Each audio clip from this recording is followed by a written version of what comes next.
Shalom, everyone. Welcome to Hebraic Awakening. We are going to talk about how perfectionism equals unbelief. Okay, but before we do, y'all, listen. I got another YouTube channel where I teach people how to homeschool. I talk about homeschooling um, things and my teacher day to day life. And so I'm trying to be cute, I guess. Fail, just fail. Everybody in the neighborhood, like, oh my God, are you okay? Just embarrassing.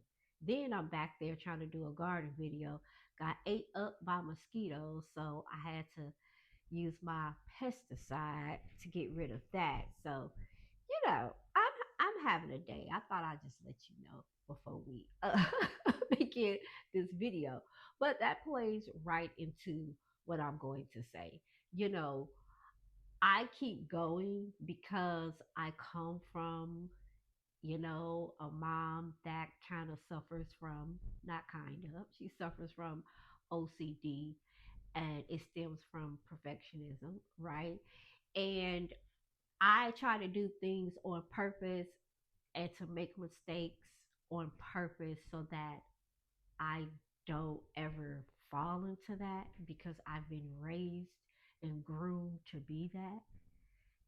So that's just a bit of my background. Also, for the new people, I was a nurse for 15 years before I became a teacher. So I talk about mental health and how it affects our faith because that is what the Most High has placed in my heart. And I've been passionate about it for years. And I'm just now stepping out in faith to help our people as best as I can because a lot of us are suffering from this, and especially in the faith sector, we don't talk about it enough. We're beginning to talk about it. Yes, people are beginning to speak up about mental health, but we got a long way to go. All right, so let's talk about perfectionism. Now, if you struggle with perfectionism, you 9 times out of 10 struggle with your faith. Remember, in the Hebraic sense, faith is not just a mental belief. You just don't believe it, right? Faith is about putting your trust into the one that has created you, or you are putting your trust into the person that is asking you to do something. So you step out on what they ask you to do. This is called faith. Faith is a very abstract word. Trust is more like it because you have to step out and do something, and that means that you place your trust in that person. But if you are a perfectionist, okay, and there's a lot of us that's out there that are perfectionists, you're not going to do it because if you can't do it perfectly, then you're not going to do it at all. Or if you do it, you're going to try to do it over and over and over and over. And if you do not get your desired outcome, then you feel like you failed. See, I knew I couldn't do it. I don't even know why they asked me to do that. I don't even know why they set that high expectation. No, you set the high expectation. So a perfectionist is a person who set overly high goals. They are overly, I'm talking about overly ambitious. And that could be a good thing, but usually people who suffer from this personality disorder, because it is a personality disorder, it is slightly different from OCD because OCD is a psychiatric disorder. Okay. Your personality, you could tweak that. OCD, you have to really rewire your brain, right? From the trauma that has happened to you. You really have to work at that. But your personality, honey, you can tweak that. So let's talk about it. People who are perfectionists, let's see. Let's see. You shrug off compliments.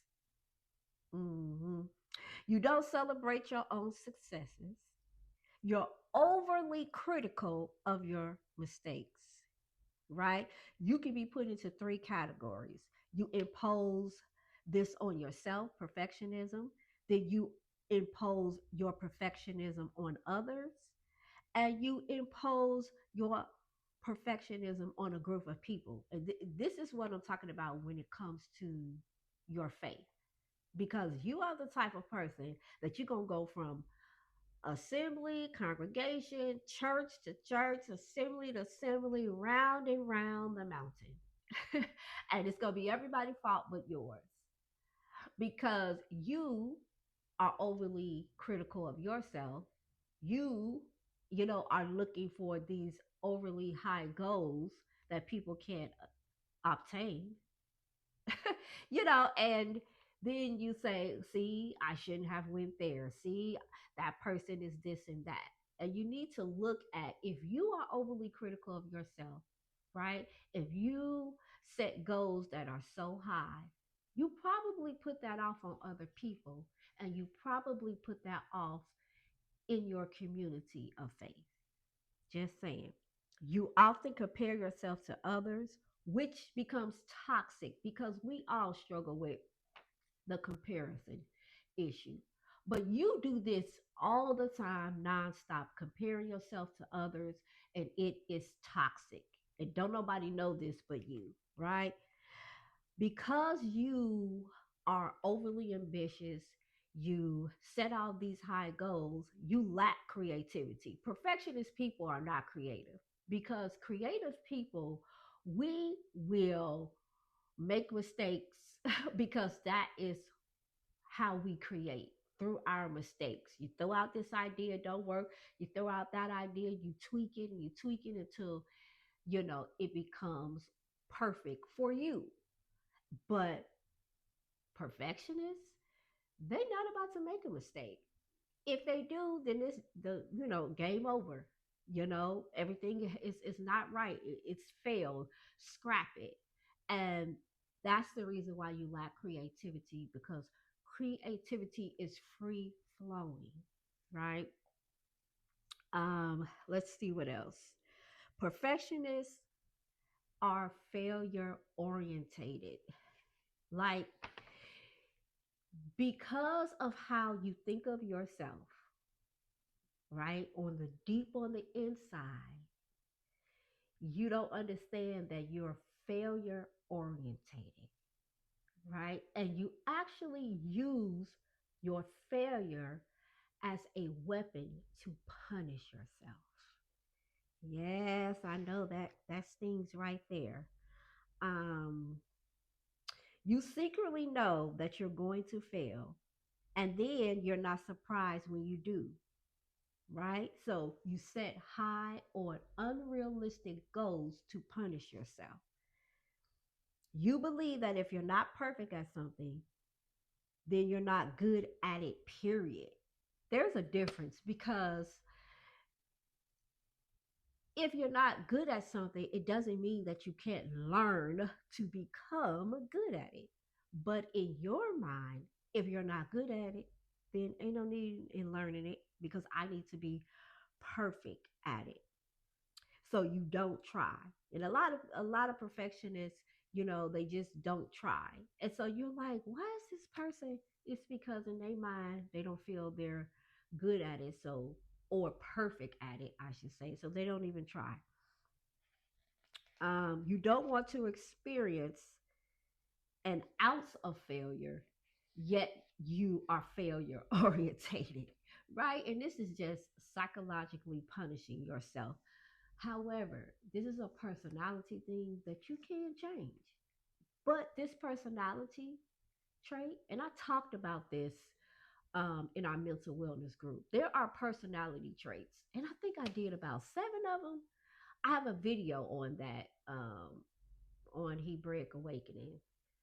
Maybe I'll put it down in the comments section so you can watch that, because we have trauma personalities. Okay, our personalities are shaped by trauma. For example, I'm a very extroverted, outgoing, bubbly person, love to laugh, have a good time. However, growing up, because I was in a very perfectionist OCD home, I couldn't. I couldn't be that way. I was quiet. You do what you're told. You know, you're not allowed really to think for yourself because you do what you're told. And it wasn't in a parental authoritative kind of way. You know, you the parent, you're supposed to do what your parents say. But it was toxic because my mother suffered from mental health issues. I didn't know that then. I know that now, right? So I don't hold grudges because this is my journey. This is why I'm doing it because me and my mother talk and she like, I man, there's some things about myself I'm learning and I'm like, that is what I want to hear. That my mother is learning and she's not gonna overcome everything, you know, because she's in her 70s, but she's learning and she's realizing that and it's up to me, it's up to my brothers to pick up that healing so that our children can be healed and our children's children can be healed. So you have personalities that may be shaped by trauma, but you can reshape that. um what else did I want to talk about? Your perfectionism undermines connection, right? So this is what I mean because on the surface, you're connected. So listen to this. Let me tell you, everyone depends on you. You are a very dependable person. You are very reliable. You plan out what you're going to say. Like you sit down and you rehearse what you're going to say before you get up and say something or you go somewhere. You're replaying this and you preparing this in your mind and you're going to say the perfect thing. You don't let your guard down. You keep your emotions hidden. So you are not a person who show your emotions because you got everything together. One, two, three, four, five. I say the perfect thing. I'm very reliable. I have high morals and standards. Uh-huh. Right? You love rules. You are a rule orientated person because that keeps you perfect, right? Abiding by rules, having high morals keeps you perfect. So you think, right? It keeps you perfect looking to the world. Um, you hide behind these things because you don't feel safe. So, in order for you to feel safe, you have to have high goals, you have to have perfect morals, right? You have to have your emotions hidden so nobody can, catch you off your square, get you off your square, right? You are poised at all times. Let's see what else. You often feel alone deep on the inside and you don't feel accepted. This is what people who suffer from perfectionism often feel alone. You don't feel accepted. You don't feel safe. Your way to connect is to be the perfect star. You listen well, always giving, but you don't know how to receive. You listen to others, but you sure not going to open up to nobody else. You show up for others, but you don't allow others to show up for you. And you hide your needs. So, with all of that being said, how is this helping your faith? Because if the Most High tell you to step out into the new, then you are going to sit there before you step out and come up with 55,000 different high goals that you know you can't reach. And so you may be trying to step out, but it doesn't work. You say, see, that wasn't from the Most High. I know I was going to fail. That wasn't from God. Jesus didn't tell me to do that. Your perfectionist personality trait is affecting your faith. It equals unbelief because you don't place your trust in the one who told you to do something. Yes, you're going to mess up. No, you're not going to get it right. No, you're not going to have all of the information sometimes. Your goals may not line up with what the Most High is telling you to do. And that's scary because you have to place your trust in the one who's telling you to do something. But if you are a perfectionist, you can't. And this is, you have to practice this. This is what we do in our mental wellness journey. Um, as a matter of fact, this month, this is what we're on. So these are some things that I tell people to do, right? Set realistic goals because you're going to practice. You don't overcome this overnight. Now, I know a lot of people in the faith, let's talk about this for 1 second. You think you're going to sit there and read your scriptures and just continue to say your scriptures over yourself night and day and just read and pray and pray and pray, and that it's going to go away. You know, everybody got that bad in the faith sector. A lot of us got that bad. And when you start walking in Torah, when you start walking Hebraically and you hear Hebraically, you see Hebraically, and you think Hebraically, you understand that it's a lot of things that you must do, right? Hebrew is a very action orientated language. So our whole faith, the whole entire Bible is action orientated. Even when he tells you to stand still, you better be praising and worshiping, right? You better be maintaining what you already have as he's telling you to stand still. He's not literally telling you, sometimes just to stand still, don't move. That's not Hebraic thinking. He's telling you, whoa, before you go to the next level, before you take that next step, I need for you to pause, breathe. He's going to have you doing something as you are waiting, right? So this is not just about, standing still, or this is not just about sitting there meditating, uh, saying your scriptures 50, 11,000 times and praying and not doing anything. You have to put in actionable steps to change. And that goes for your little personality too. Uh, so we're gonna set 3 realistic goals to accomplish. So we did this for a week. Find something that you like to try, but you are not good at. Don't pick something that you're good at. Pick something that you want to try that you know you're not good at, because now you're going to practice doing that thing and messing up. And you're not going to post it on social media. You're not going to tell your mom, your dad, your sister. You're not going to do nothing. This is just for you, private. And you're going to try something new, and you're going to see how you like it. And if you like it, but you mess up, you're going to force yourself to do it anyway. Now, that's going to hurt your little soul, but you got to do it. You got to do it. Um, Trust me, you're going to see growth. So, this is one of the things we're doing, because I'm heavy on this self sabotage, because perfectionism comes out of self sabotage. So, we've been on self sabotage for a while, and we are going to meet, I think, within the next week or so to discuss, did we reach our goals? What are we thinking? How are we feeling? Because it's very imperative with what is going on in the world today that you need to get your mental health together. I just don't know how else to say it. There are so many things that I want to talk about spiritually when it comes to your mental health, but I have to tackle your mental health from a very practical way, from a very logical way, before I talk about the spiritual side. Because we love to run to the demonic side and we want to cast demons out. See, we want to do stuff for show, right? External stuff that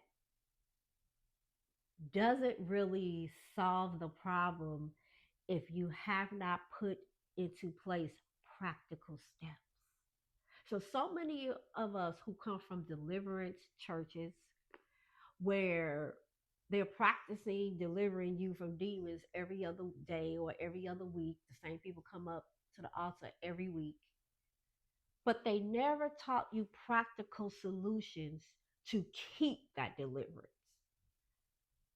They never taught you. They never taught you financial stability. They never taught you mental health.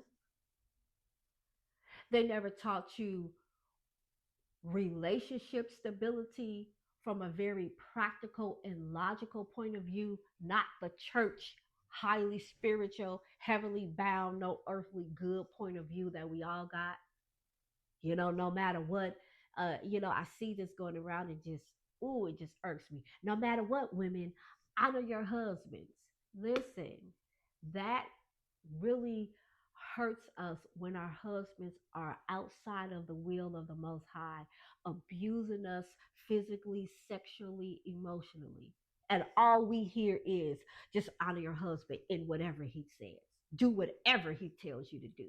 That is not, that's insane advice. And I know some people today that's in the faith that's on social media leading the women down that path. And I don't care because I think they get mad because they see, when we do the righteous view, please check out the righteous view on Thursdays at 6 p.m. Eastern Standard Time.